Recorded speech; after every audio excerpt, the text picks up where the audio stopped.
Merci de votre venue à cette conférence de presse de rentrée de la Fédération CFDT Éducation, Formation, Recherche Publique pour le volet enseignement supérieur et recherche. Donc, je vais faire la présentation des petits camarades présents, en commençant par ma droite. Thierry Frati, secrétaire fédéral. Youssef Etaï, secrétaire fédéral. Laurent Alexandre. Ah oui, c'est sauvé là-bas. Et Philippe Antoine, secrétaire fédéral aussi. Christophe Bonnet, qu'on ne présente plus, secrétaire national. Et Caroline Brisdou, secrétaire national. Alors oui, évidemment ce propos aurait dû être tenu par notre secrétaire générale Catherine Nabekti, qui est malheureusement malade et qui ne pourra pas être présente. Donc nous tenons cette conférence de rentrée dans une séquence extrêmement singulière pour ce qui est de la conduite des affaires publiques du pays. Une dissolution inattendue de tous, de vous, de nous, et des équipes ministérielles qui travaillaient sur un tout autre calendrier. Cette dissolution a laissé de très nombreux dossiers au milieu du gué, nous y reviendrons après. La séquence électorale a été courte, brutale et dominée par la crainte de voir l'extrême droite arriver au pouvoir. Nos équipes militantes CFDT ont été fortement mobilisées dans la période, puisque vous connaissez notre opposition à voir l'extrême droite arriver au pouvoir. Il en va de notre vision de la démocratie et des droits des travailleuses et des travailleurs. À cette séquence a suivi une interminable période de vacances du pouvoir, interrogée sur la gouvernabilité même du pays, avant de voir la nomination du gouvernement Barnier, qui interroge au regard des résultats des élections. Parallèlement à ça, on a observé un dérapage des finances publiques que l'on pressentait, mais dont l'importance interroge là encore, et interroge sur la manière dont ont été globalement conduites les politiques publiques. Ce qui nous amène à l'actuel débat budgétaire, inquiétant en son point de départ. Le PLF 2025, on détaillera un petit peu, a été construit dans l'urgence, et on découvre chaque jour de nouveaux morceaux. Et on ne peut que s'interroger sur la capacité des pouvoirs législatifs et exécutifs à lui trouver une issue. Concernant l'enseignement supérieur et la recherche en particulier, après cette longue interruption, le dialogue social peine à redémarrer. Nous n'avons toujours pas eu de rencontre avec le nouveau ministre, ou même avec son cabinet. La réunion du CSA qui était prévue pour cette semaine a été annulée, et nous n'avons toujours pas de programme de travail actualisé de l'instance. Quant à la formation spécialisée en santé, sécurité et conditions de travail, une seule réunion est prévue d'ici la fin de l'année civile. Il y a pourtant de très nombreux dossiers en suspens, avec un effet, les conséquences, c'est un effet anxiogène pour les collègues qui sont usés par des années de sous-financement de l'enseignement supérieur et de la recherche, qui ne voient pas d'amélioration avec le budget qui est présenté cette année, et avec des réformes qui s'empilent les unes sur les autres sans jamais être évaluées. Et je laisse la parole à Christophe Bonnet. Oui, donc on a dit très nombreux dossiers qui sont restés en suspens, qui sont soit en cours de préparation, soit en cours soit parfois en phase préparatoire à leur lancement, sans qu'on sache très bien comment s'organise cette phase.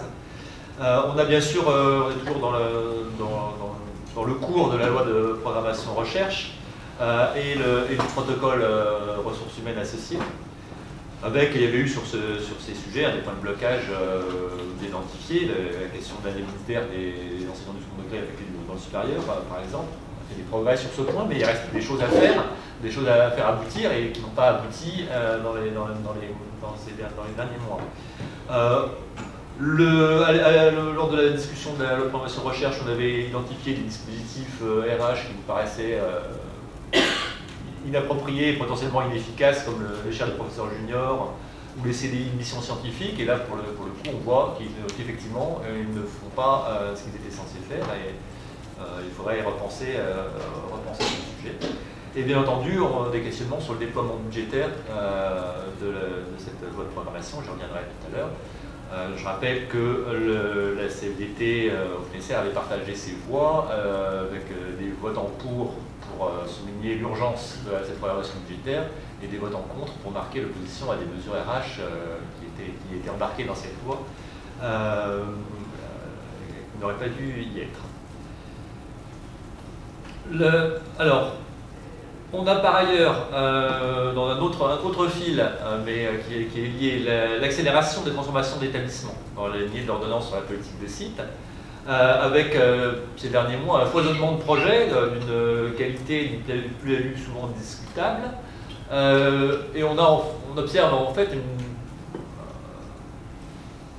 disparition progressive du statut d'université de droit commun, tels qu'ils sont définis dans l'article L712-1 et suivant du Code de l'éducation, on va dire, sans que jamais on ait eu le débat de savoir qu'est-ce qui posait problème dans ces statuts, qu'est-ce qui mériterait d'être corrigé, qu'est-ce que ça empêchait de faire. On a finalement ce foisonnement de projets.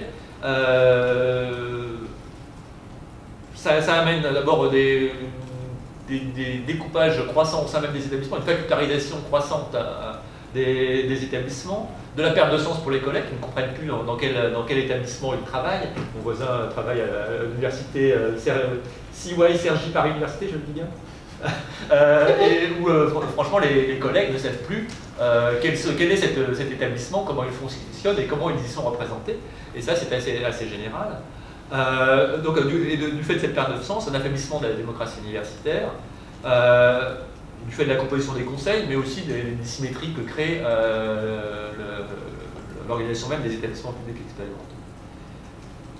Des chantiers, pour le coup, qui sont plutôt à l'amorce, les suites du discours du 7 décembre 2023 du Président de la République. Alors déjà, problème de méthode, est-ce que c'est au Président de la République d'annoncer des réformes de l'enseignement supérieur et de la recherche, sans nécessairement en avoir discuté avec la communauté, ni même peut-être avec les ministres qui étaient en charge du dossier, on ne sait pas exactement ce qui était connu des ministres en amont de ces discours.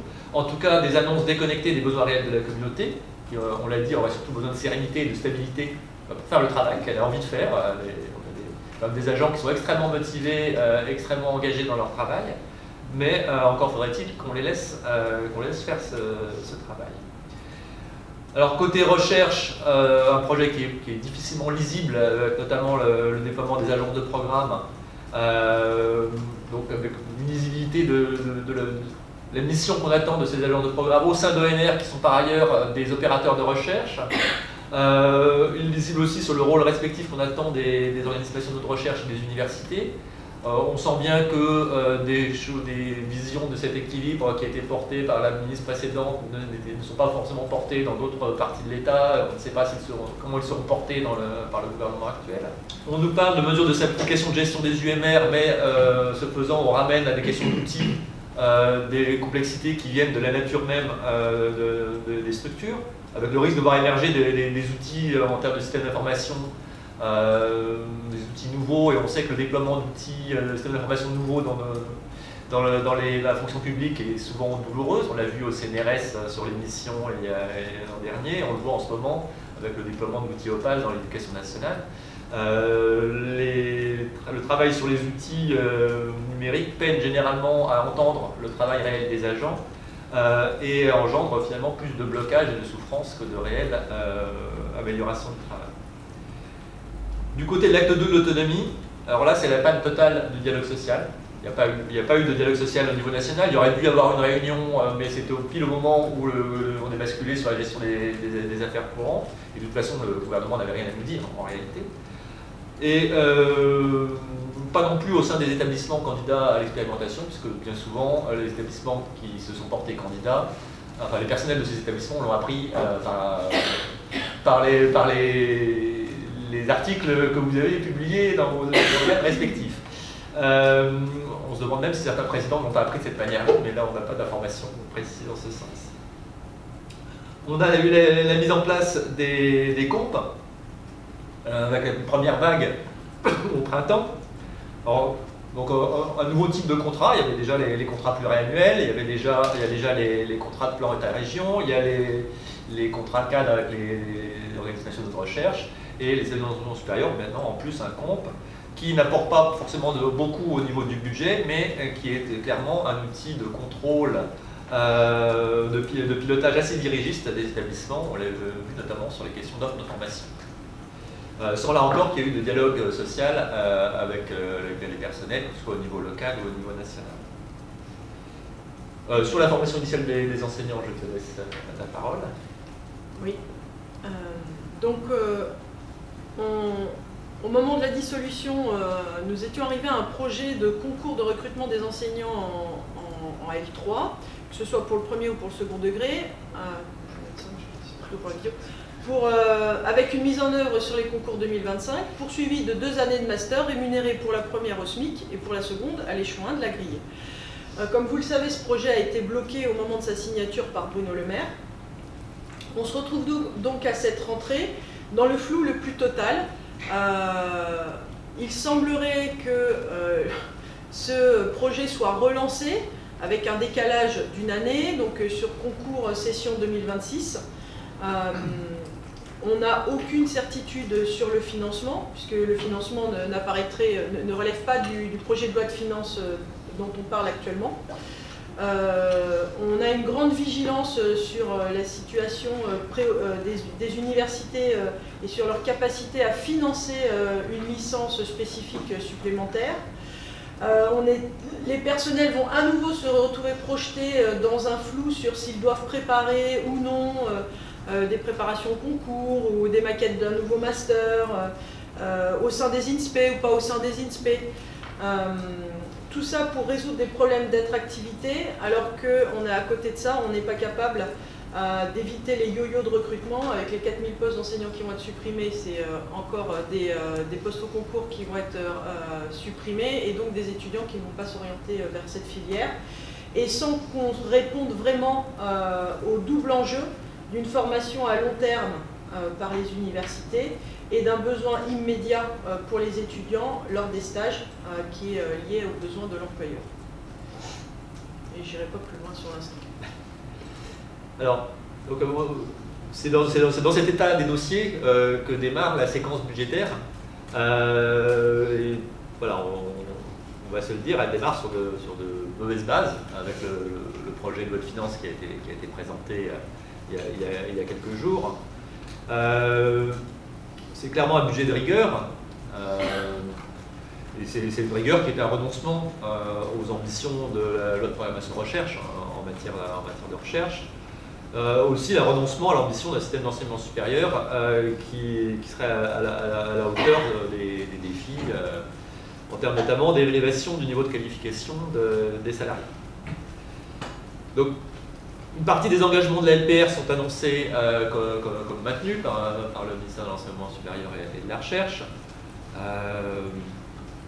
Je ne dirai pas au micro ce que je pense des graphiques que nous a présenté le dossier de presse du ministère. On va dire qu'on a vu de meilleures utilisations, des utilisations plus transparentes des infographies dans l'histoire de la communication. De toute façon, c'est ce maintien des objectifs compte tenu du tassement d'une bonne partie des autres postes budgétaires. On va dire que c'est pas rassurant sur la tenue réelle de ces engagements et donc de la parole de l'État sur ces points. On sera très vigilant là-dessus. Alors, sur le programme 150, donc ce qui concerne l'enseignement supérieur, les universités et les établissements d'enseignement supérieur et la recherche associée. Alors, une hausse des crédits de paiement, enfin, une hausse des crédits de paiement, hausse minime, d'ordre inférieur à 1%. Mais par ailleurs, une baisse des autorisations d'engagement. C'est pour ça que les graphiques, évidemment, présentent les crédits de paiement, bien entendu. Une baisse des autorisations d'engagement qui sont essentiellement, d'après notre lecture, une baisse des investissements immobiliers, ce qui, compte tenu de l'état du parc immobilier universitaire, est un peu curieux. Dans ce programme de vie étudiante, 231, c'est une stagnation. Voilà, on peut appeler ça un maintien, on peut appeler ça une stagnation. Donc clairement, le projet de réforme structurelle des aides sociales des étudiants qui avait été travaillé par le ministère ces dernières années est repoussé sine die. Et par ailleurs, le réseau des Crous n'obtient pas de moyens supplémentaires qui permettraient de faire face à l'accroissement de la charge de travail. Puisque vous le savez, la loi de 2013 sur l'accès à l'alimentation des étudiants, la pérennisation pour une partie des étudiants des tarifs très sociaux, tarifs à 1 euro, a considérablement accru la charge du travail. Et là, on voit des équipes en grande souffrance dans les Crous. Nos collègues des Crous passent beaucoup de temps à accompagner des collègues, soit suite à des accidents de travail, soit suite à des maladies liées à leur profession. Le force de travail est vraiment fatigué, usé, découragé, et ça nous inquiète beaucoup. Sur le programme 172, donc la recherche pluridisciplinaire, donc quasi-stagnation, une cinquantaine de millions d'euros d'augmentation, mais très loin des ambitions de la loi de programmation recherche, qui avait comme une démarche importante, démarche de plusieurs centaines de millions d'euros sur chaque année, notamment pour cette année-là. Alors le budget de l'ANR continue un petit peu à progresser, moins que ce qui était prévu, mais de ce fait, clairement, on n'a pas de rééquilibrage, le rééquilibrage qu'on souhaiterait entre recherche par projet et dotation récurrente des équipes, manifestement, c'est pas au programme. Et globalement, sachant qu'il y a en plus des charges nouvelles liées au déploiement des agences de programme dont je parlais tout à l'heure, on est inquiet sur la capacité des EPST à poursuivre leur mission dans des conditions à peu près correctes, pour ne même pas dire de les développer, alors même qu'il y a des attentes très fortes à cet égard. À ces différentes inquiétudes, il y a la possibilité, pas officielle, mais qui paraît assez inévitable, d'une augmentation des versements pour les pensions de retraite des fonctionnaires, qu'on appelle le casse-pension. Donc qui là pour des établissements, notamment les universités qui ont une majorité écrasante de leur budget dans la masse salariale, ça représente une coupe nette sur leur budget, dans la mesure où le PLF pour l'instant ne prévoit pas de compensation. Alors le fait que ces augmentations du casse-pension n'aient pas été annoncées officiellement avant le budget permet probablement d'éviter cette discussion, mais on a déjà des charges liées aux mesures de fonction publique qui n'ont pas ou ont été très partiellement compensées, et ça a eu un effet flagrant sur les budgets des établissements. Si on y ajoute 2 ou 4% de prélèvement pour casse-pension, là on voit pas, c'est pas seulement une majorité des établissements qui vont avoir des budgets en déficit, on se retrouve avec tous les établissements en déficit. Voilà, donc un lancement d'une séquence budgétaire qui n'incite pas vraiment à un optimisme débordant. On aime bien être optimiste, on aime bien être joyeux, mais là c'est pas simple. On a participé autant qu'on a pu aux travaux préparatoires, on a rencontré les parlementaires, on a participé aux auditions parlementaires dans le cadre de la préparation du débat budgétaire. On va continuer à contribuer autant que de besoin pendant le débat lui-même. On ne désespère pas d'une reprise du dialogue avec le ministère, peut-être une rencontre avec le ministre et avec ses équipes. Pour l'instant, aucun rendez-vous n'est pris, mais ça va sûrement venir. Et nous échangeons parallèlement avec les autres organisations syndicales pour pouvoir, le cas échéant, peser ensemble dans le débat public. Surtout, on travaille avec nos syndicats, avec nos équipes dans les établissements, pour se préparer à être aux côtés des agents dans une année universitaire qui, on va dire, ne s'annonce pas sous les meilleurs auspices. Voilà, on va maintenant prendre vos questions. On va essayer d'y répondre de notre mieux. Juste sur le casse-pension, du coup, vos infos, vous les tenez d'où s'il y a augmentation, puisque vous avez dit que ce n'était pas officiel, effectivement, je ne retrouve pas trop de traces. Mais d'où ça vient et ça pourrait correspondre à quelle somme? Est-ce que vous arrivez à chiffrer? Alors, c'est le défaut des informations officieuses, c'est que. Mais voilà, on va dire que c'est dit un peu partout, et quand on interroge notamment les conseillers officiels, la réponse est oui, ça va certainement se faire, mais ce ne sera pas si douloureux que ça, vous allez voir. Donc voilà, par contre, on n'a pas de précision sur les montants. On sait que les rumeurs qui circulent, c'est 2 ou 4%, mais on n'a pas plus d'infos que ça. Mais là, c'est vrai que c'est pas de l'info en dur. Voilà. Mais c'est inquiétant puisque... Mais ça ne peut pas figurer au PLF dans vos missions. Enfin, comment se fait-il que ça soit autorisé, en fait, que ça soit pas écrit? Bah parce qu'en fait, là, c'est pas une mesure, c'est pas forcément une mesure... c'est pas en tant que tel nécessairement dans le PLF. Le problème, ce qui devrait y être par contre, et qui devrait être dans le budget de la nation, ce serait la compensation. Et pour l'instant, effectivement, le fait qu'on en parle sans en parler, ça inquiète parce que ça permet de ne pas avoir officiellement ce débat budgétaire-là, voilà, qui mettrait les établissements dans de très grandes difficultés. Excusez-moi, c'est une mesure qui toucherait uniquement l'enseignement supérieur? Non, a priori, c'est une mesure fonction publique. Oui, ce serait une mesure fonction publique, mais qui aurait des effets plus flagrants sur des établissements qui gèrent de manière autonome leur masse salariale. Oui, enfin, pour le budget de l'éducation nationale, c'est pas mieux. Je continue sur les questions de compensation. Les mesures Guérini, 50% ou pas de compensation? J'ai pas non plus trop bien compris pour ce qui est 2025. On n'a pas forcément mieux compris pour l'instant. On a peu du mal.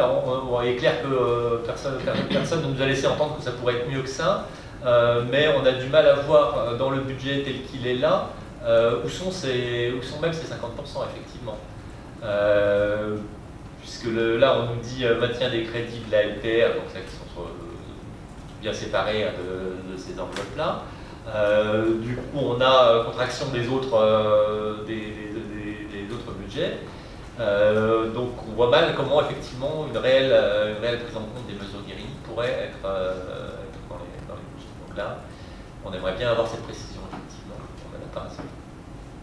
Sur la licence spécifique futurs enseignants du premier degré, manifestement, donc d'après ce que vous dites, le ministère pense que ça peut se faire à charges égales. Vous n'avez pas la même vision. Moi, je comprends le raisonnement du ministère. Les étudiants qui ne sont pas là seront là, les profs qui ne seront pas là seront là. Ça revient, c'est un jeu à somme nulle, en apparence du moins. Donc, pourquoi n'est-ce pas un jeu à somme nulle? Alors, je ne vais pas répondre à la place du ministère. Je vais juste redonner exactement le contexte. La ministre de l'Éducation nationale nous a dit que le dispositif qu'on lui avait présenté était tout à fait pertinent et qu'il fallait le mettre en place, qu'elle avait discuté avec son homologue de l'enseignement supérieur, qui lui avait assuré qu'il n'y aurait pas de problème de financement pour cette licence. Voilà. Très précisément ce qui a été dit. Juste rajouter un point, elle voulait s'assurer, alors je ne sais pas si elle a très bien compris ce dont elle parlait, mais elle voulait s'assurer qu'il y ait des passerelles et que les étudiants puissent rentrer dans le dispositif, donc dans la licence, en cours de licence, et puissent en sortir pour faire autre chose. Voilà. Elle était attentive à ce sujet-là. Ce qui rajoute de la complexité au sujet. Tu veux dire quelque chose, Laurent ? Le problème aussi sur ce dossier, c'est que dans les documents qu'on a pu avoir l'année dernière, on a compris que la licence professorat des écoles était quasiment une reproduction du parcours professorat du PPPE, parcours préparatoire au professorat des écoles. Et ce parcours est pris, si vous êtes sur des questions financières, à l'heure actuelle, il est assez marginal, puisqu'il n'est développé que dans enfin, il n'y a qu'un parcours par académie, sauf académie particulière type Versailles, où il y en a 4. Mais il est pris en charge à 50% par des équipes du second degré au lycée. Donc déjà, ça n'avait pas du tout le même impact si cette nouvelle licence devait être prise en charge en totalité par l'université. Quand on a posé la question l'année dernière, on n'a pas eu la réponse pour savoir si cette nouvelle licence serait prise en charge exclusivement par des équipes universitaires ou, encore une fois, partagée entre le SCO et le SUP. Ça, c'est le premier point. Et sur le volume d'enseignement, Là encore, on n'avait pas de visibilité.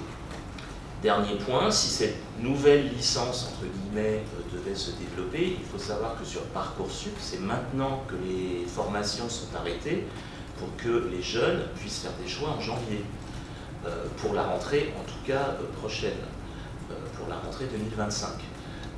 Ça ne semble pas être le cas, puisque, et Caroline l'a précisé, on n'a aucun échéancier, on n'a aucun plan de travail pour des réunions annoncées, en tout cas aujourd'hui. Mais si c'est la reproduction de ce qu'on a connu l'année dernière, qui était un grand capharnaüm, on peut très vite avoir un plan de travail,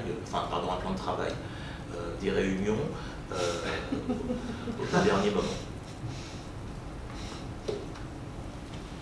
Peut-être un dernier élément sur la question budgétaire. Il y a quelque chose d'assez trompeur à raisonner sur le coût des formations au coût marginal, au coût à l'étudiant. On ouvre une formation, quel que soit le nombre d'étudiants, ça a un coût. Le fait que, parce que finalement l'effet de décrue dans d'autres formations va être réparti. Parce que c'est bien le problème, c'est bien le problème qu'on essaie de résoudre, qui est que les étudiants qui se destinent à ces métiers ne trouvent pas naturellement les licences qui leur correspondent. Donc ça veut dire qu'ils sont répartis sur une quantité de formations différentes, et que leur départ vers ces nouvelles licences n'aura pas forcément d'effet suffisant pour qu'il y ait une baisse des coûts, une suppression de groupe, typiquement. Tant qu'on n'a pas supprimé un de DD, il y a zéro baisse de coût, même si on a des millions d'étudiants. Donc voilà, il y a quelque chose d'un peu trompeur à cette vision macro. Est-ce que vous pouvez nous faire un point sur ce qui est de l'enseignement supérieur privé, où en étaient restées les choses au moment où Sylvie Retailleau est partie? Qu'est-ce que vous en savez et qu'est-ce que vous espérez peut-être aussi là-dessus? Alors là encore, on va être un peu dans le on-dit, voire sur la lecture des articles de presse fort bien renseignés qu'on peut trouver sur le sujet, parce qu'on n'a pas été du tout associé à cette démarche-là. Et ça n'a pas été faute de le demander, et de demander que non seulement nous, comme fédération syndiquant l'enseignement supérieur public, mais aussi la fédération CFDT de la formation et de l'enseignement privé, et les autres syndicats représentatifs soient associés à cette démarche. Ça devrait être la base finalement. On voit que ça n'a pas été du tout le cas. Il y a eu globalement une baisse du niveau de dialogue avec la DGSI, globalement. Finalement, on sentait que les syndicats, on en parlait avec eux pour les mesures RH, au sens le plus restreint du terme, mais que finalement, pour tout ce qui concernait l'organisation du système, ce n'étaient pas des partenaires de dialogue qui étaient là. Donc là encore, c'est quelque chose qui reste au milieu du gué. On est assez perplexe sur la démarche globalement. On ne serait pas opposé à une démarche de labellisation, en tout cas globalement. De toute façon, sur l'enseignement privé, c'est la position commune d'ailleurs avec la FEB sur des contrôles accrus et notamment des contrôles accrus dès lors qu'il y a de l'argent public qui est impliqué. Et là, c'est souvent le cas avec les aides à l'apprentissage pour l'enseignement privé. Donc, on n'a pas d'informations particulières parce qu'on n'est pas associé. On a des inquiétudes pour le niveau licence avec un niveau Bac+2 qui serait préservé. Mais ça, c'était les échos qu'on avait, je dirais, avant ces grandes vacances du pouvoir. Donc, ce qu'on craint, c'est que des mesures soient prises de manière brutale, sans en étudier l'impact, à la fois sur des établissements privés, mais aussi sur les établissements publics, parce que, notamment pour le niveau master, un grand nombre d'établissements dépendent fortement des offres par l'apprentissage. Donc voilà, on souhaite vraiment qu'il y ait à la fois un dialogue à la fois social et à la fois avec les établissements pour limiter les dégâts si jamais il y a par l'exécution évitable à terme, il y a un rabaissement de ces aides.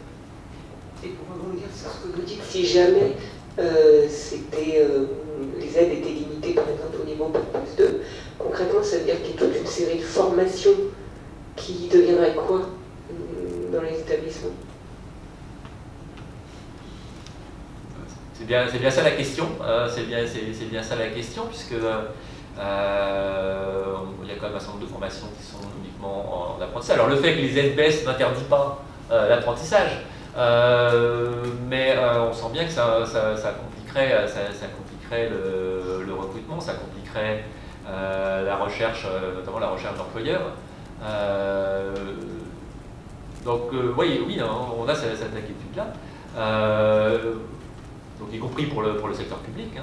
Alors le secteur privé n'est pas dans notre champ de syndicalisation, mais évidemment là il y aurait des risques forts de fermeture en cascade d'établissements et pour le secteur public l'enjeu de récupérer les étudiants qui se retrouveraient sur le carreau. Ça plus déjà arrivé, mais pour l'instant c'était dans des situations relativement marginales, mais des jeux trop tôt sur les curseurs du financement de l'apprentissage pourraient multiplier ces situations et mettre y compris en difficulté les établissements publics pour suppléer aux établissements défaillants.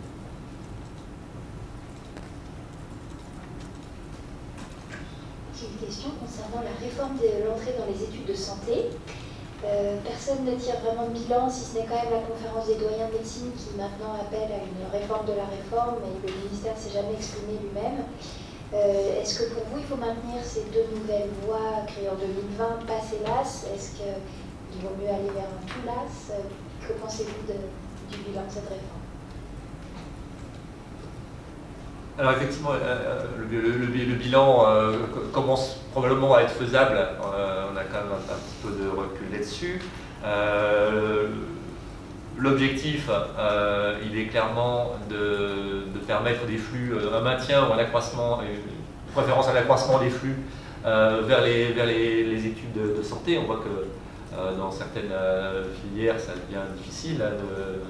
En pharmacie, semble-t-il, ils ont quelques soucis pour garantir les flux. On était preneurs au point de départ d'une réforme des premiers cycles d'études médicales qui pour nous n'était plus du tout adaptée et avait une forte coloration de reproduction sociale qui ne nous paraissait pas n'était pas en cohérence avec notre vision de la société. Mais il y a encore du chemin à faire. Alors, le LAS n'aurait pas trouvé sa place peut-être. Mais est-ce qu'il faut le supprimer ou est-ce qu'il faut le retravailler, le communiquer davantage là-dessus? Peut-être le PASS a bénéficié d'un effet de mémoire de forme par rapport aux anciens premiers cycles. On voit que ça bénéficie toujours pas mal à des officines de soutien qui prétendent avoir des recettes miracles pour les étudiants de ces premiers cycles.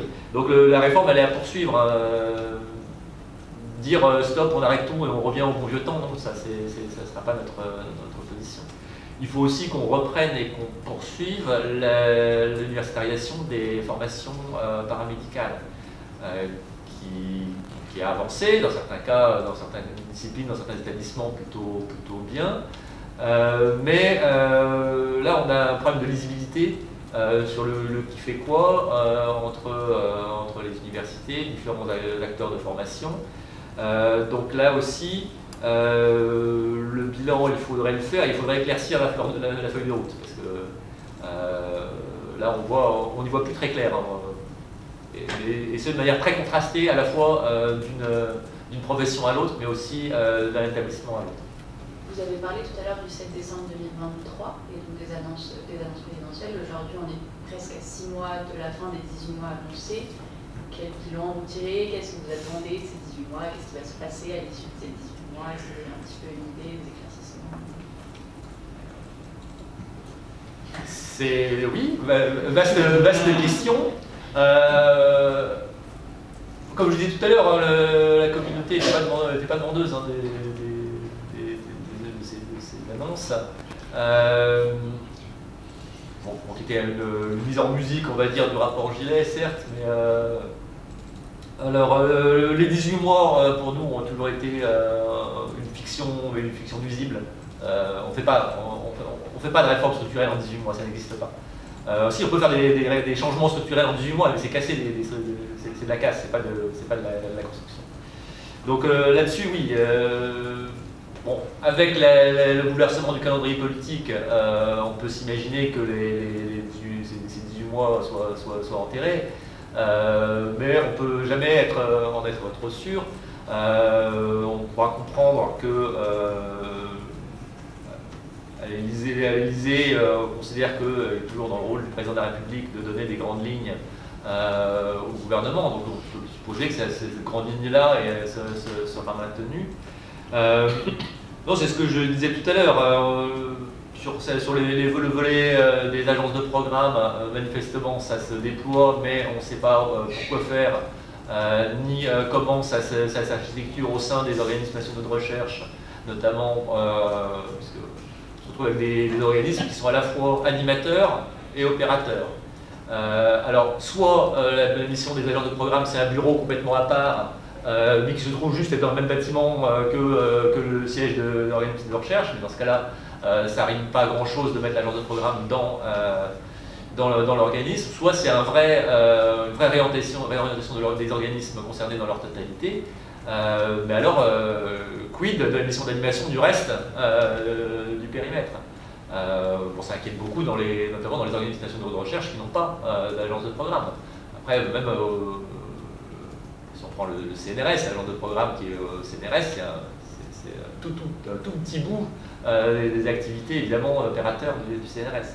Donc on a du mal à voir le sens de cette partie-là, à moins que ce soit juste de ramener le pilotage d'une recherche pilotée, justement, une recherche suite à des demandes de la société, à moins que c'est juste de ramener ce pilotage dans l'enceinte, dans le périmètre du MESR. Mais bon, ça c'est l'objectif, c'est pas vraiment la peine de faire tout ça pour ça. Le reste, notamment sur l'acte 2, vous entendez bien les guillemets quand je dis acte 2 de l'autonomie, là, comme rien n'est commencé, dans les 6 mois qui viennent, rien ne semble, enfin, ça paraît pas faisable qu'il y ait quoi que ce soit. Qu'est-ce qu'il y a eu pour l'instant? Il y a eu une vague remontée, un vague tableau Excel qui avait circulé un peu partout, récapitulant les pistes d'expérimentation qu'auraient pu proposer les établissements concernés. Aucun travail, pas de dialogue social, ni localement, ni nationalement, ça je l'ai dit, mais surtout aucun travail de préparation de ce qu'il faudrait faire au niveau réglementaire, au niveau législatif, pour faire réellement ces expérimentations. Donc là, le bon sens demanderait d'arrêter les frais, mais après le bon sens, on ne sait jamais de quel côté ça va. Voilà, de quel sens ça va. Voilà. Vous parlez de l'Élysée. Sur la réforme de la formation des enseignants, on se souvient du discours d'avant-dissolution sur le domaine réservé du président de la République. Est-ce qu'avec la dissolution, cela est complètement tombé à l'eau ou pas complètement? Je pense que la question est plutôt pour les services politiques de vos organes de presse respectifs. Bon, là on attend de voir aussi un peu. Ce serait une bonne nouvelle. Ce serait pas forcément une mauvaise nouvelle que ce soit tombé à l'eau, mais non, là on n'a pas l'impression. Enfin, là on a vraiment du mal à sentir de bouger dans la manière, en tout cas les conseillers à l'Élysée se voient dans le jeu, dans le travail politique concernant nos secteurs. Voilà, le fait que l'ancien conseiller à Matignon soit devenu conseiller à l'Élysée, ça pointe plutôt dans le sens d'une continuité, voire d'une mission que donnerait l'Élysée d'assurer une continuité de politique gouvernementale. Après, je ne suis pas constitutionnaliste, mais c'est pas tout à fait comme ça que je comprenais notre constitution, mais voilà, je ne suis pas du tout spécialiste. Non. Si je peux me permettre, ce serait surtout important que ça devienne un vrai domaine de l'enseignement supérieur et de la recherche, la formation des enseignants, hein, puisque vous parliez de domaine réservé du président depuis qu'effectivement M. Macron avait reparlé des écoles normales du XXIe siècle et qui avait fait quand même beaucoup une réaction assez, on va dire, stupéfiante. problème de la formation initiale des enseignants, c'est que depuis la masterisation décidée en 2007, on voit la difficulté pour les deux ministères de tutelle de travailler sur un sujet maintenant partagé, qu'est la formation des enseignants, puisque cette articulation entre recrutement par l'éducation nationale mais formation par l'enseignement supérieur, malheureusement continue à poser problème plus de 10 ans après cette décision qu'à la CFDT on a soutenue, puisque l'idée était quand même d'ancrer le processus d'universitarisation décidé depuis les IUFM. Donc, quand on a vu réapparaître l'appellation école normale même du XXIe siècle, on pouvait craindre un retour en arrière extrêmement préjudiciable. Et le problème, c'est que ce manque de concertation entre les deux ministères de tutelle conduit à ces impasses régulières depuis 2015. Et quand on en discutait tout à l'heure, si vous me demandiez si on avait des informations sur la reprise de la réforme, mais la réforme n'a jamais cessé depuis 15 ans. Ce qui a bien créé une des raisons du problème d'attractivité du métier. C'est-à-dire qu'au jour d'aujourd'hui, aller expliquer à un jeune comment entrer dans le métier, et quand vous faites des déplacements universitaires à l'étranger, aller expliquer à vos homologues comment en France on est formé et sous quelle tutelle, c'est extrêmement complexe à expliquer et c'est incompréhensible du côté des interlocuteurs français déjà et nos partenaires à l'international.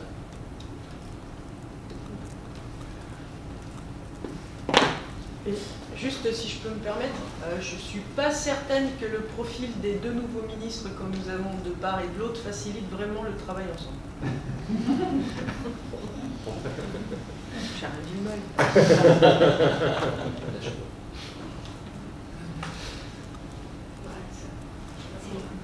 Ah, d'accord. Oui, donc je voulais revenir sur l'acte 2 de l'autonomie des universités et les mesures expérimentées par les universités et les établissements. Quels sont un peu vos retours? Je pense à la dévolution et les mesures RH qui ont été citées sur ce sujet. Oui, vous voulez finir votre micro? Sinon, je n'avais pas les commentaires. Non, pas de problème. Alors, chaque installation micro est différente, donc on est obligé de réapprendre à chaque salle dans laquelle on s'installe. On n'est pas beaucoup plus avancé que vous sur ce point. Et on n'est pas beaucoup plus avancé que vous non plus sur la réponse à votre question en réalité. Parce qu'en fait, vous l'avez dit, des choses ont été mentionnées, en RH notamment, y compris des vieilles lunes sur la qualification. Pour nous, c'est des questions qu'on a tranchées depuis longtemps et ça ne nous paraît pas des pistes intéressantes. Mais en réalité, pour les expérimentations qui soient strictement dans le processus acte 2 de l'autonomie, il n'y a rien. Donc, il y a juste ces remontées, justement. Alors, il y a d'autres expérimentations ou d'autres processus qui allant dans ce sens. Sur l'évolution du patrimoine immobilier, par exemple, ça commence à dater un peu. La première vague est déjà bien digérée. La deuxième vague était d'une nature assez différente. Et on sent bien que la question des équilibres budgétaires était au premier plan. Donc c'est plus la poursuite de processus engagés auparavant qu'un nouveau processus d'expérimentation. Donc voilà, pour nous, là, il n'y a pas grand-chose de même que en ce qui concerne la qualif. Il y avait aussi des possibilités d'expérimentation dans des dispositifs antérieurs. Mais voilà, on n'a pas de remontée. On a consulté les sections d'établissements, des établissements qui étaient dans la liste qu'on a découverte dans la presse. Globalement, hein, c'était le mieux, le plus de dialogue au sein de l'établissement qu'il y avait eu, c'est « Ah oui, le président en a parlé une fois au CA ou au CSA ». Mais du véritable dialogue sur qu'est-ce qu'on aurait besoin, un échange avec les agents sur de quoi aurait-on besoin pour que ça marche mieux, non, ça n'a eu lieu à aucun moment. Et on n'a pas du tout l'impression qu'il y ait des choses vraiment enclenchées pour le passage du projet d'expérimentation à une expérimentation réelle. C'est pas en ce moment que ça va se faire. Et après, ce qui serait bien, c'est que parfois, quand on a des expérimentations, la sortie de l'expérimentation, ce soit une véritable évaluation, et après qu'on se pose sereinement la question de savoir est-ce que c'est une expérimentation qui a réussi ou pas, est-ce que ça mérite d'être généralisé ou pas. C'est pas forcément, parce que nous, en gros, l'expérimentation, on n'est pas du tout opposé, c'est quelque chose qui nous irait plutôt bien, mais on est assez exigeant sur ce qu'on appelle une expérimentation. Et on est pas forcément convaincus sur le fait qu'on est réellement dans cette procédure-là sur l'acte 2 d'autonomie. Là encore, la notion d'acte 2 prêterait à la discussion. Parce que la création même des universités en 69 est une création d'établissements autonomes. Donc, si c'est dans ce cas, ce serait quoi l'acte 3, l'acte 4 peut-être la numérotation était curieuse. Voilà. J'ai une question concernant le ministre lui-même. Est-ce que certains d'entre vous ont des souvenirs de lui quand il était directeur de l'enseignement supérieur entre 2008 et 2012? Et puis, plus récemment, en tant que député, comment jugez-vous ces interventions diverses? Je mets mon auréole. Il y a eu un petit peu cette conversation. On a eu un petit peu cette conversation en cette animation.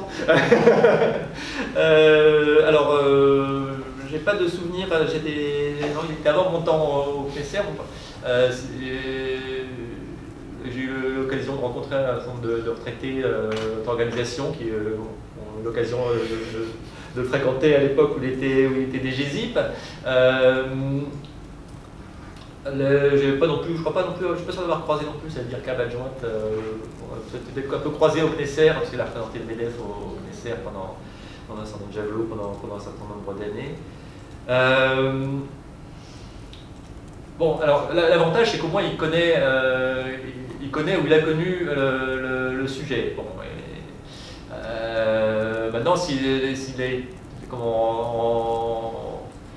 était des GESIP il y a quoi, il y a 18 ans à peu près, 18 ans ça suffit pour faire un adulte majeur, donc le système a quand même beaucoup changé depuis, on verra où il en est sur ces sujets-là. Bon, c'est toujours mieux d'avoir quelqu'un qui connaît le sujet que quelqu'un qui ne le connaît pas. Ensuite, ces prises de parole antérieures à sa nomination, ça on a l'occasion de le dire, on ne va pas le juger là-dessus. De toute façon, on ne choisit pas nos ministres et on est représentant des salariés, donc on discute avec l'employeur, quel qu'il soit. On va dire que oui, c'est notamment ces actions parlementaires pour créer une commission d'enquête sur de supposées dérives idéologiques de l'enseignement supérieur, ça nous gêne, puisqu'on croit quand même à la liberté de la recherche, à l'indépendance des enseignants-chercheurs, à la liberté d'expression dans les établissements. Voilà, on aimerait être sûr qu'il n'y aura pas de volonté de contrôle idéologique sur les établissements. Alors on verra, on ne fait pas par avance, on ne juge pas par avance de ce que sera son action.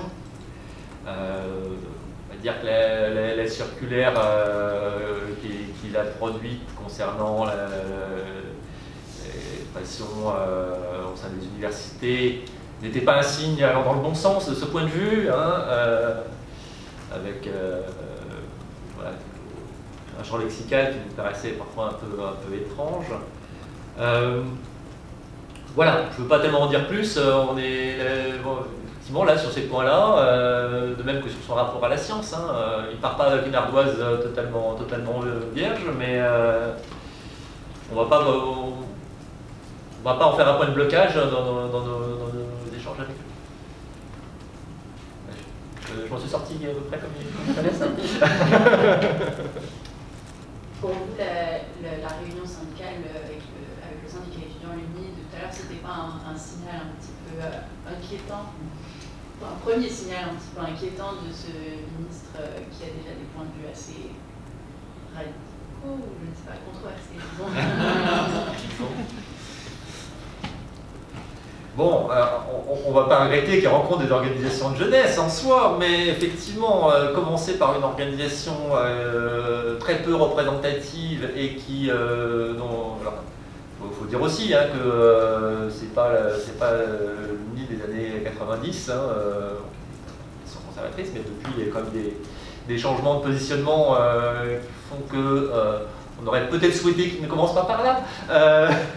Mais oui, non, est-ce que, voilà, c'est toujours pareil, est-ce que c'est un message, est-ce que le message il Est-ce que c'est un petit drapeau politique à agiter pour compte tenu des équilibres parlementaires et de la situation précaire au niveau parlementaire du gouvernement actuel? Peut-être que c'est ça. Moi, ce serait un peu triste parce que c'est pas comme ça qu'on devrait. Enfin, les dossiers de l'enseignement supérieur de la recherche méritent mieux. Voilà, ce que je souhaite par contre, c'est que les rencontres avec les organisations représentatives et étudiantes et de salariés ça s'accélère parce que voilà, là, le temps passe et pour l'instant on voit rien venir. Donc voilà, il a le droit d'aller passer ses week-ends au Royaume-Uni, mais c'est vrai qu'en termes de message, c'est pas forcément comme ça qu'on lui aurait suggéré de procéder. Voilà. Bon, alors s'il n'y a plus de questions, on va clore ici cette conférence de presse. On reste bien évidemment à votre disposition pour les discussions à la suite. Et puis en tout cas, merci à toutes et à tous que vous êtes déplacés.